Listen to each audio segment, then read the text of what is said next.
शहर के रेशिमबाग स्थित परिसर के संत गजानन महाराज श्रद्धा स्थान में आयोजित कार्यक्रम में सामाजिक कार्यकर्ता सिंधुताई सपकाल इनका सत्कार समारोह आयोजित किया गया था। इस दौरान सरसंघ चालक डॉक्टर मोहन भागवत इनके हाथों सिंधुताई सपकाल इन्हें मातृशक्ति पुरस्कार प्रदान किया गया। इस कार्यक्रम में पारिवारिक न्यायालय की पूर्व न्यायमूर्ति मीरा खड़क्कर उपस्थित थी। शहर के रेशिमबाग के संत गजानन महाराज श्रद्धा स्थान में आयोजित कार्यक्रम में सामाजिक कार्यकर्ता सिंधुताई सपकाल को सरसंघ चालक डॉक्टर मोहन भागवत के हाथों मातृशक्ति पुरस्कार प्रदान किया गया। इस वक्त सरसंघ चालक ने कहा कि मातृशक्ति का महत्व समझने की आवश्यकता है। घर में माता से मातृभूमि के सम्मान में व जय जयकार के लिए अलग से कुछ सिखाने की आवश्यकता नहीं होनी चाहिए। किसी का नाम लिए बगैर उन्होंने कहा है कि भारत माता की जय बोलने वालों की कमी दिख रही है। दुख की बात तो यह है कि देश की जय नहीं कहने की सीख देने वालों की संख्या बढ़ रही है। आजच्या काळाच्या संदर्भात पुरुषांनी सुद्धा हे अधिक ओळखायची जरूर आहे। एकेकाळी असं होतं, तो काळ फार प्राचीन आहे, कोणीच पाहिलेलं नाही, इथे गेला तो, पण तो काळ पुन्हा आपण आणू शकतो आणि आणायची आवश्यकता आहे। मातृशक्ती चा उद्धार आपल्याला नाही करायचा,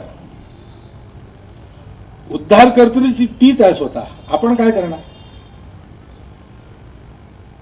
महिलांच्या उद्धाराची कामं, महिलांच्या प्रगतीकरता प्रयत्न पुरुषांची ताकद नाही आहे।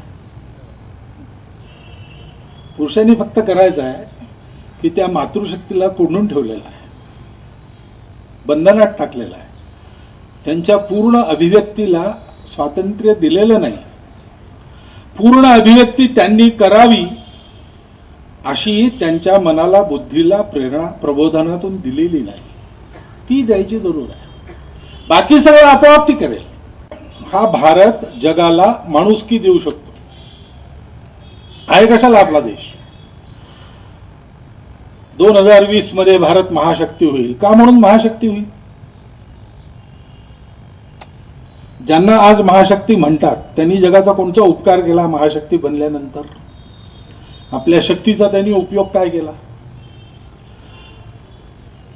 कारण ज्यांना महाशक्ती म्हणतात त्यांच्यापाशी शक्तीची उपकरणं आहेत, शक्तीचं स्वरूप नाही, मातृस्वरूप नाही, मातृहृदय नाही, आणि त्याच्यामुळे ती उपकरणं त्यांनी जी वापरली ती आपल्या प्रतिष्ठेकरता आणि त्या प्रतिष्ठेखाली जगाला दडपून करण्याकरता आता अशी महाशक्ती भारताला व्हायचं आहे का? नाही व्हायचं।